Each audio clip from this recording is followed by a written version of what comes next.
नमस्कार, स्वागत है आपका सुबह 9 बजे की खबरों में। मैं हूं दीपक डोभाल। शुरुआत हेडलाइंस के साथ। 66 वस्तुओं की जीएसटी दरों में कटौती, उद्योग जगत की सिफारिशों के बाद संशोधन, 75 लाख टर्नओवर वाले रेस्टोरेंट मालिक और कारोबारियों को राहत।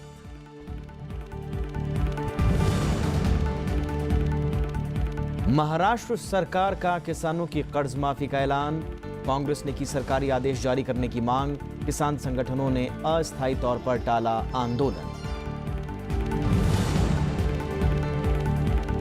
मध्य प्रदेश के मुख्यमंत्री शिवराज सिंह चौहान ने कहा, समर्थन मूल्य से नीचे फसलें खरीदना अपराध। 28 घंटे बाद तोड़ा उपवास, किसानों का विरोध प्रदर्शन जारी।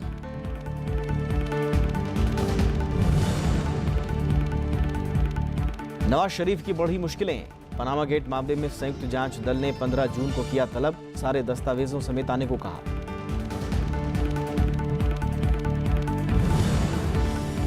और चैंपियंस ट्रॉफी के सेमीफाइनल में टीम इंडिया दक्षिण अफ्रीका को 8 विकेट से दी मात, बांग्लादेश से 15 जून को भिड़ंत। रविवार को जीएसटी परिषद की 16वीं बैठक में कई अहम फैसले लिए गए।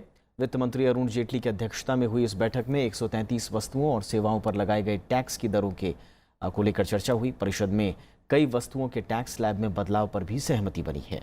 जीएसटी परिषद की अगली बैठक 18 जून को होगी। वित्त मंत्री अरुण जेटली की अध्यक्षता में रविवार को जीएसटी परिषद की दिल्ली में 16वीं बैठक हुई। बैठक में कई वस्तुओं और सेवाओं पर टैक्स की दरें कम करने पर सहमति बनी। इसके अलावा अब 75 लाख तक के सालाना टर्नओवर वाले रेस्टोरेंट मालिकों, उद्यमियों और कारोबारियों को कंपोजिशन स्कीम के दायरे में लाया गया है। पहले 50 लाख तक के सालाना टर्नओवर पर ही लाभ मिल रहा था। There would be an adverse revenue impact if other things remained equal. But we are also hoping on revenue buoyancy and a check on inflation that GST will ensure so as to make up for that loss. One of the objects and advantages of GST is that you bring the rates down, but the base expands, so you maintain the level of taxes. Council को कुल 133 वस्तुओं पर प्रस्तावित कर की दरों को लेकर प्रतिवेदन मिले थे। इनमें से 66 को मान लिया गया। अब इंसुलिन पर 12% के बदले 5%, स्कूल बैग्स पर 28 के बदले 18, कॉपी पर 18 के बदले 12%, कंप्यूटर प्रिंटर पर 28% के बदले 18% कर लिया जाएगा। इसके अलावा जिन चीज़ों पर टैक्स की दरें कम की गई हैं, उनमें अगरबत्ती, काजू, ट्रैक्टर के कलपुर्जे, 100 रुपए तक के सिनेमा टिकट शामिल हैं। We were able to reduce rates of many which deserved being reduced. But perhaps the biggest win today is for the small and medium enterprises of India. We managed to get them out of all taxes below 20 lakh turnover a year. That was a big victory. Council की पिछली बैठक में कई चीजों और सेवाओं पर प्रस्तावित टैक्स दरों को लेकर सवाल उठे थे। इसके बाद काउंसिल की बैठक में इनमें संशोधन करने का फैसला लिया गया।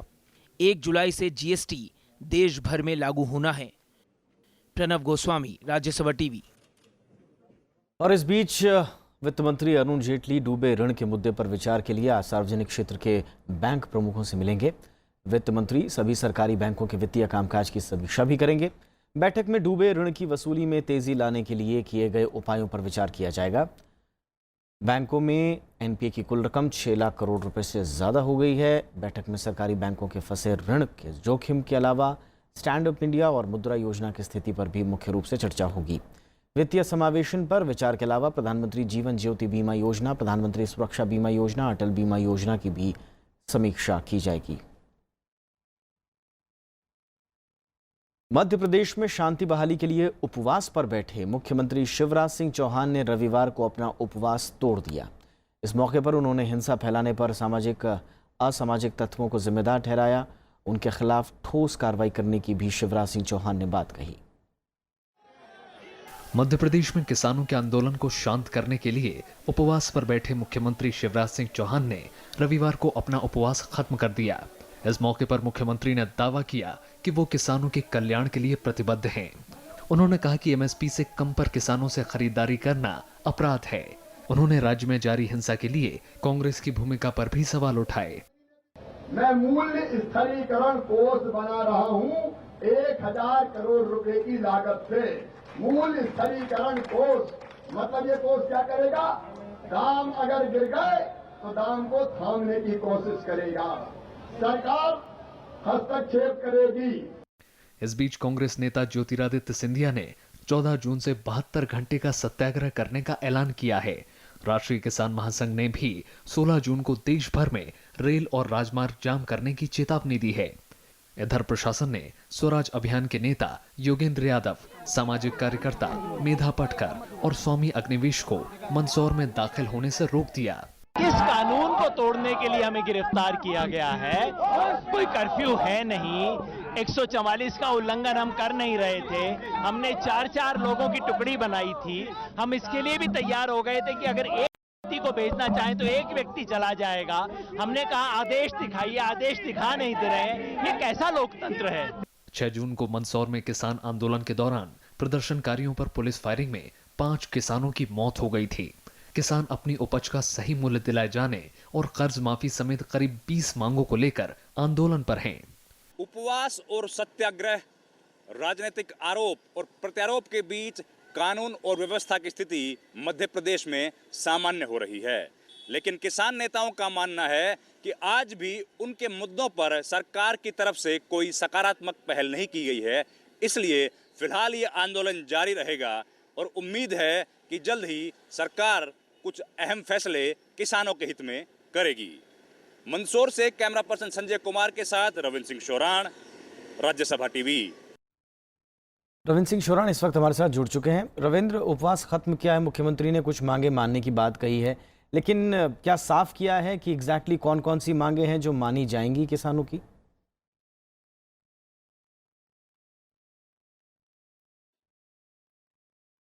जी दीपक, देखिए, उपवास मुख्यमंत्री ने अपनी मर्जी से शुरू किया था और अपनी मर्जी से खत्म कर दिया। ये आरोप है यहाँ के किसान नेताओं का।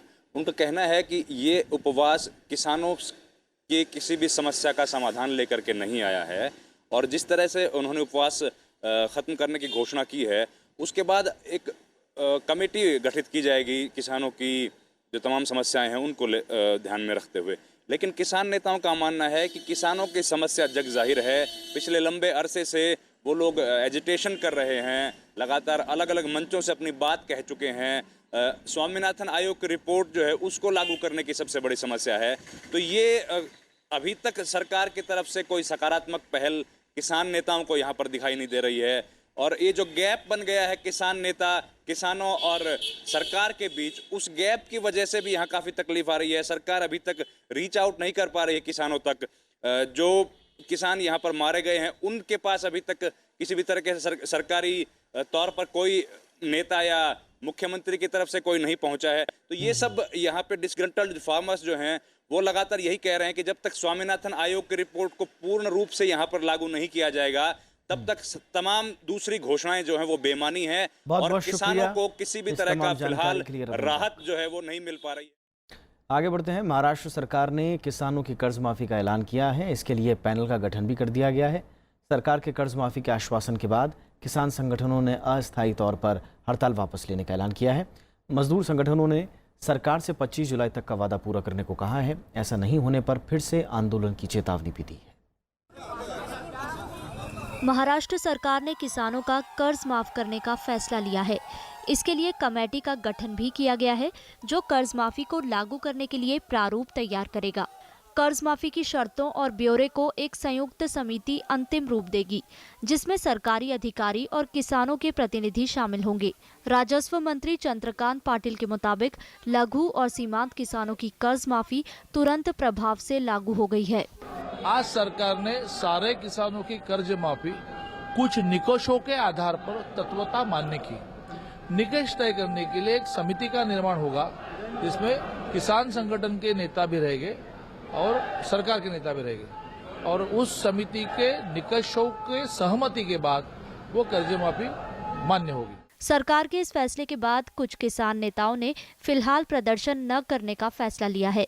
स्वाभिमानी शेतकार संगठन के नेता राजू शेट्टी ने कहा कि सरकार ने कर्ज माफी समेत कई मांगे पूरी करने का वादा किया है। ऐसा न होने पर 25 जुलाई से फिर से आंदोलन किया जाएगा। इधर कांग्रेस ने इस फैसले पर शासकीय आदेश जारी नहीं होने पर सरकार की मंशा पर सवाल उठाए हैं। जब तक जीआर इशू नहीं होता है, गवर्नमेंट रेजोल्यूशन या शासन का आदेश जब तक जारी नहीं होता है, तब तक ये सिर्फ बातें हवा में कहने वाली बातें हैं। मैं तो समझता हूं कि हम सरकार पे विश्वास कैसा करें कि जब तक उसको पूरी अमल करने के बारे में सरकार का आदेश जब जारी होगा तभी सच्चाई इसकी सामने आएगी। इससे पहले केंद्र और राज्य में बीजेपी की सहयोगी पार्टी शिवसेना ने सरकार को चेतावनी देते हुए कहा था कि या तो सरकार किसानों का कर्ज माफ करे या फिर मध्यावधि चुनाव के लिए तैयार रहे। किसानों ने राज्य में अपनी मांगों को लेकर 1 जून से आंदोलन शुरू किया था। हड़ताल पर गए किसानों की मुख्य मांगे कर्ज माफी समेत स्वामीनाथन समिति की सिफारिशें लागू करना है। Bureau report, Rajya Sabha TV. Paschim Bangal के दार्जिलिंग में गोरखा जनमुक्ति मोर्चा के अनिश्चितकालीन बंद को देखते हुए सुरक्षा के पुख्ता इंतजाम किए गए हैं। सुरक्षा के मद्देनजर पर्याप्त सुरक्षा बलों को तैनात किया गया है। पुलिस ने कई जगहों पर छापेमारी की है। इस दौरान अब तक एक महिला समेत 5 मोर्चा समर्थकों को गिरफ्तार किया गया है। गोरखा जनमुक्ति मोर्चा ने राज्य सरकार की घोषित नई भाषा नीति और अलग गोरखालैंड बनाए जाने की मांग को लेकर बंद का ऐलान किया। गोरखा जनमुक्ति मोर्चा ने शुक्रवार को सरकारी स्कूलों में बांग्ला को अनिवार्य करने के विरोध में प्रदर्शन शुरू किया था। हालांकि सरकार ने साफ किया कि दार्जिलिंग में बांग्ला को अनिवार्य नहीं बनाया गया है। इस बीच मुख्यमंत्री ममता बनर्जी ने लोगों से शांति बनाए रखने की अपील की है। साथ ही उन्होंने उपद्रवी तत्वों के साथ सख्ती से निपटने का निर्देश भी दिया। और अखिलेश जी इस वक्त हमारे साथ जुड़ चुके हैं, हमारे संवाददाता। अखिलेश जी, कब तक वहां पर पूरी तरह से हालात सामान्य होने की उम्मीद है? देखिए दीपक, अभी ऐसा नहीं कहा जा सकता क्योंकि आज से ही बंद की शुरुआत हुई है और सुबह जो मुझे जानकारी मिली है बंद में कुछ लोग सड़कों पे हैं। हालांकि पिकेटिंग अभी तक शुरू नहीं हुई है क्योंकि 10 बजे के बाद लोग ऑफिसों में आना शुरू करते हैं, तो ऐसी स्थिति में पिकेटिंग की स्थिति बन सकती है और तृणमूल कांग्रेस के भी कार्यकर्ता सामने आएंगे सड़कों पे तो टकराव की भी स्थिति बनेगी। तो जिस तरह के माहौल हैं अभी, उसमें अभी खास तौर पे यह कहना बहुत ही मुश्किल है कि सामान्य हालात कब होंगे, क्योंकि जो तृणमूल कांग्रेस या जो सरकार है, पश्चिम बंगाल की सरकार है या जीटीए है या जीजेएम है, उनके जो मुखिया हैं वो भी टकराव के मूड में हैं। उन्होंने साफ साफ कह दिया है कि टूरिस्ट यहाँ से चले जाएं। तो अभी यह कहना बहुत ही संकट की स्थिति है। और सिलीगुड़ी में अभी मुझे जानकारी मिली कि 40 करोड़ रुपए अभी जब्त किए हैं पुलिस ने और कुछ आर्म्स एंड एम्युनिशंस भी वहां पाए गए हैं। तो एक तरह से कहें कि पुलिस एक्शन सारे पेरीफेरी में भी ले रही है और वहां भी पुलिस को बड़े भारी पैमाने पे तैनात किया गया है। आर्मी के भी बुलाने की संभावना है। दीपक, बहुत बहुत शुक्रिया अखिलेश जी इस तमाम जानकारी के लिए। केंद्रीय गृह मंत्री राजनाथ सिंह आज मिजोरम की राजधानी आइजोल में भारत म्यांमार सीमा मुद्दों पर होने वाली बैठक की अध्यक्षता करेंगे। बैठक में सीमा पर आधारभूत ढांचे के निर्माण की स्थिति और सीमा क्षेत्र विकास कार्यक्रम परियोजनाओं के क्रियान्वयन पर चर्चा होगी। सीमा के दोनों तरफ के लोगों के आवागमन के लिए सुविधाओं की स्थिति की समीक्षा भी होगी। इसके अलावा म्यांमार के सीमावर्ती राज्यों में उग्रवादियों की घुसपैठ और तस्करी जैसी आपराधिक गतिविधियों को रोकने के लिए किए गए प्रयासों की भी समीक्षा की जाएगी। बैठक में अरुणाचल प्रदेश, नागालैंड, मणिपुर और मिजोरम के मुख्यमंत्री शामिल होंगे।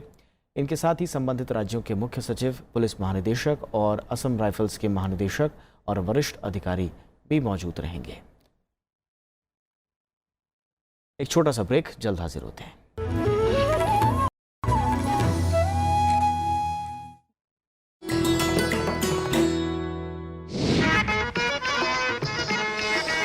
शमशाद बेगम। सुरू की मलिका शमशाद बेगम का जन्म 14 अप्रैल को पंजाब के अमृतसर में हुआ। पहली बार बेगम की आवाज पाकिस्तान के पेशावर में रेडियो के जरिए लोगों तक पहुंची।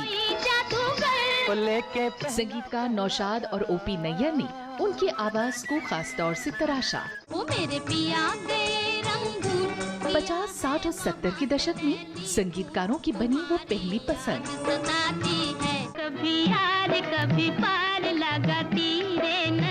साल 2009 में भारत सरकार ने शमशाद बेगम को पद्म भूषण से नवाजा।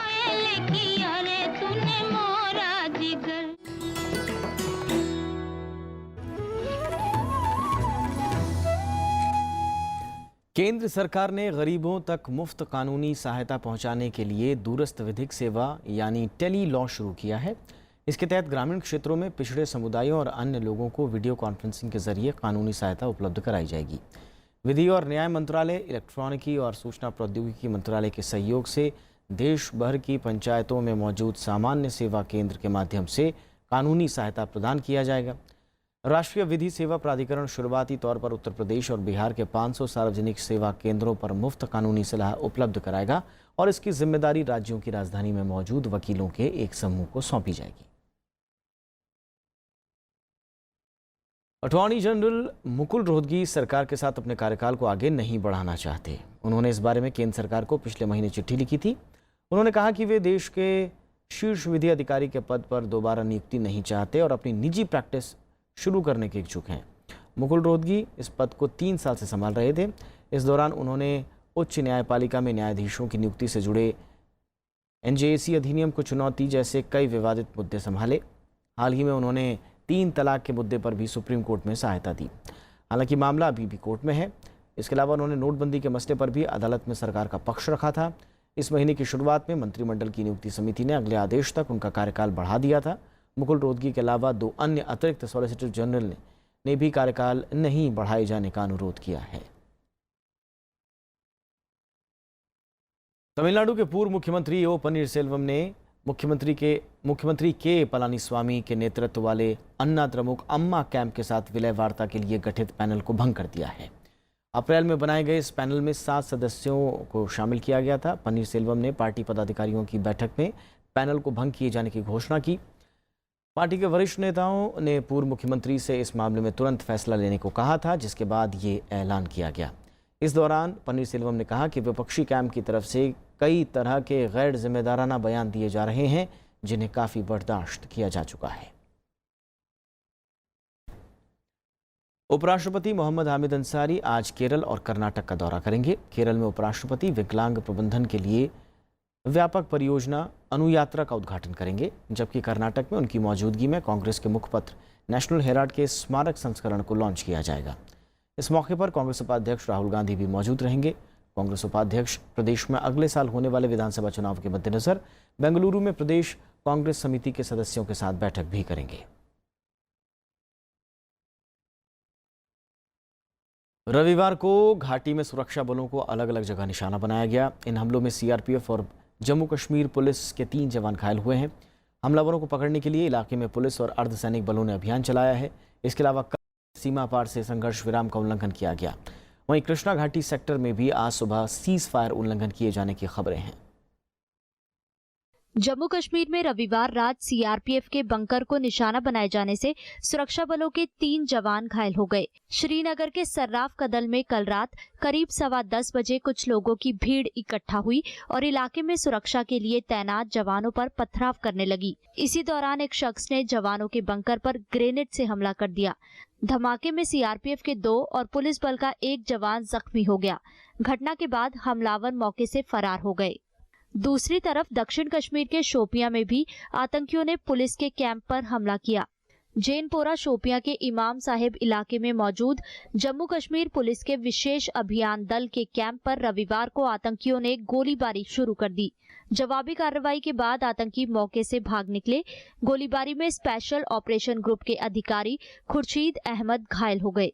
पुलिस और अर्धसैनिक बलों ने आतंकियों को पकड़ने के लिए इलाके में तलाशी अभियान चलाया है। 2 दिन पहले भी इसी शिविर पर हमला किया गया था, लेकिन जवानों की मुस्तैदी के चलते आतंकियों को जान बचाकर भागना पड़ा था।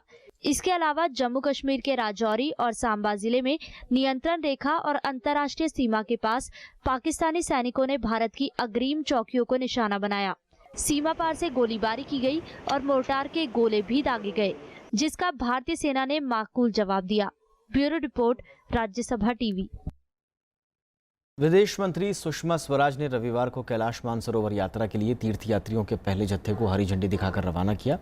इस मौके पर जवाहरलाल नेहरू भवन में आयोजित कार्यक्रम में विदेश मंत्री ने तीर्थयात्रियों से अनुरोध किया कि तीर्थयात्री इस दौरान गंदगी फैलाने से बचें।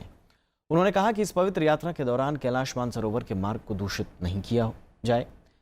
इस साल कुल 25 जत्थों में 1430 तीर्थयात्री कैलाश मानसरोवर यात्रा पर जा रहे हैं।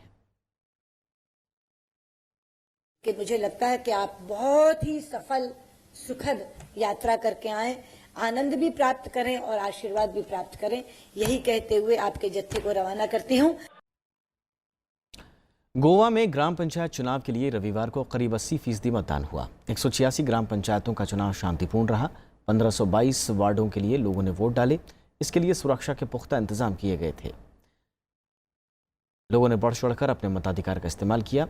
इन वार्डों और पंचायतों के लिए वोटों की गिनती 2 जुलाई को होगी।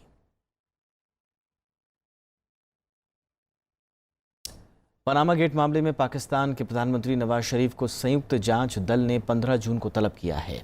उनसे भ्रष्टाचार के आरोपों को लेकर पूछताछ की जाएगी।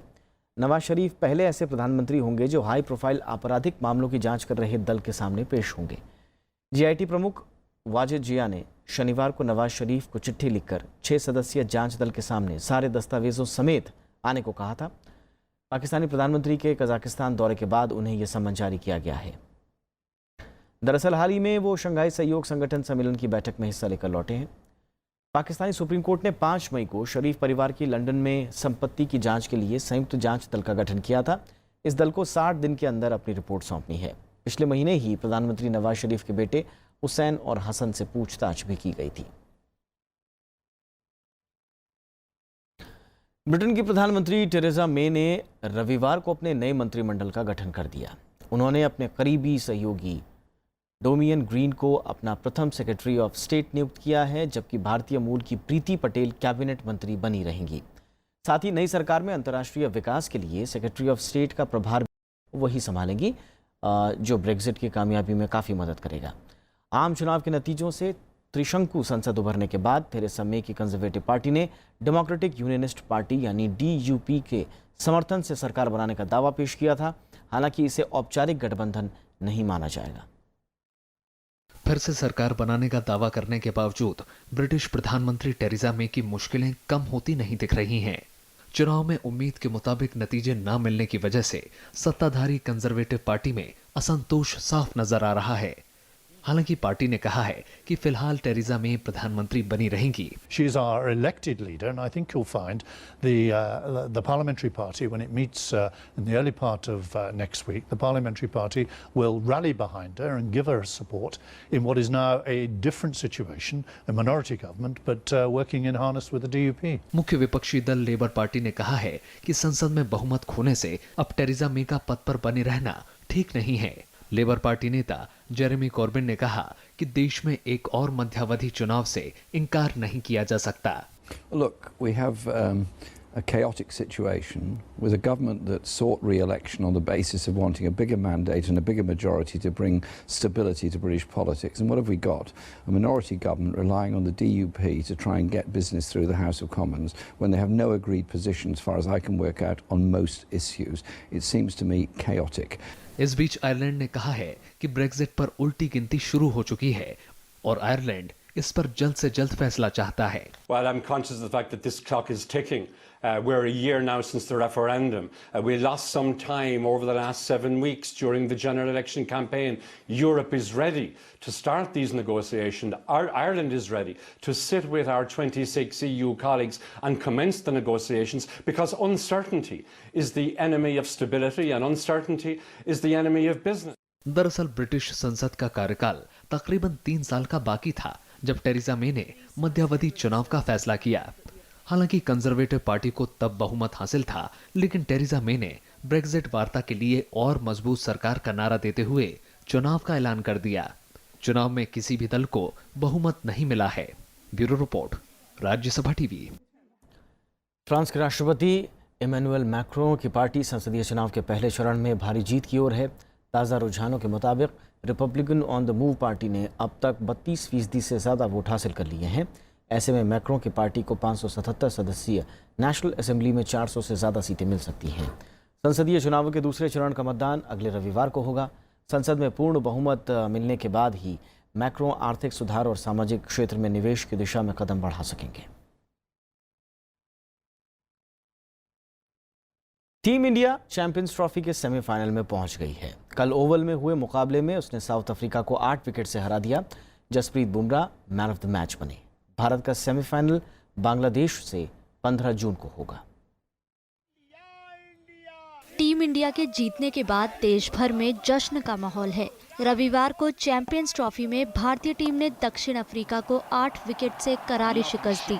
भारत ने टॉस जीतकर पहले गेंदबाजी का फैसला किया और दक्षिण अफ्रीकी टीम को 44.3 ओवर में 191 रन पर ढेर कर दिया। भारत ने पहले गेंदबाजी की और शानदार प्रदर्शन किया। भारत की तरफ से भुवनेश्वर कुमार और जसप्रीत बुमराह ने 2-2 विकेट लिए। वहीं रविचंद्रन अश्विन, हार्दिक पांड्या और रविंद्र जडेजा ने 1-1 विकेट लिया। रन बटोरने के लिए दक्षिण अफ्रीका के 3 खिलाड़ी रन आउट हुए। इस दौरान भारतीय खिलाड़ियों ने जबरदस्त फील्डिंग की। जसप्रीत बुमराह को बेहतरीन गेंदबाजी के लिए मैन ऑफ द मैच चुना गया। टीम इंडिया ने 72 गेंद शेष रहते जीत हासिल कर ली।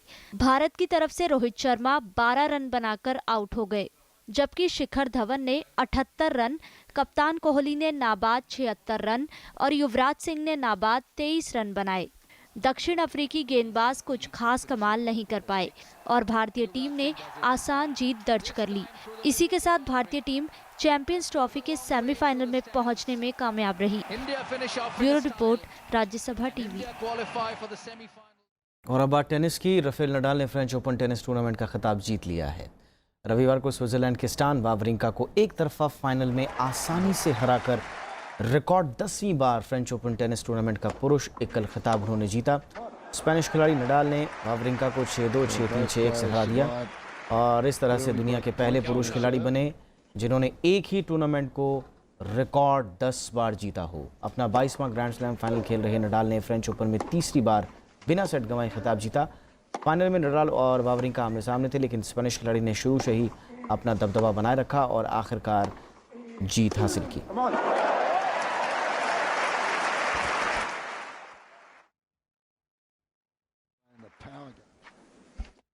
जाने माने लेखक सी नारायण रेड्डी का निधन हो गया है। नारायण रेड्डी तेलुगु भाषा के मशहूर कवि थे। साहित्य जगत में उनके योगदान के लिए नारायण रेड्डी को ज्ञानपीठ पुरस्कार से भी सम्मानित किया गया।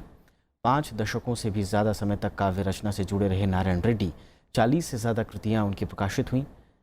इनमें कविता, गीत, संगीत, नाटक, निबंध, यात्रा संस्मरण, साहित्य लोचन और गज़लें शामिल हैं। और आखिर में हेडलाइंस एक बार फिर से। 66 वस्तुओं की जीएसटी दरों में कटौती, उद्योग जगत की सिफारिशों के बाद संशोधन, 75 लाख टर्नओवर वाले रेस्टोरेंट मालिक और कारोबारियों को राहत।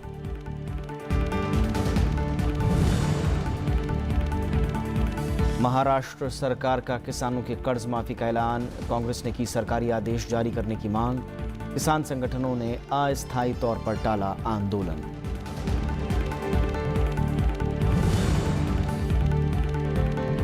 मध्य प्रदेश के मुख्यमंत्री शिवराज सिंह चौहान ने कहा, समर्थन मूल्य से नीचे फसलें खरीदना अपराध, 28 घंटे बाद तोड़ा उपवास, किसानों का विरोध प्रदर्शन जारी।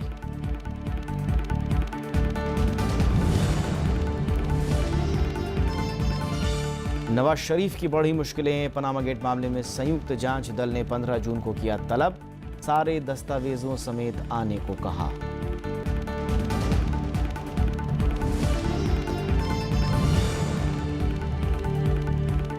और चैंपियंस ट्रॉफी के सेमीफाइनल में टीम इंडिया दक्षिण अफ्रीका को 8 विकेट से दी मात, बांग्लादेश से 15 जून को भिड़ा।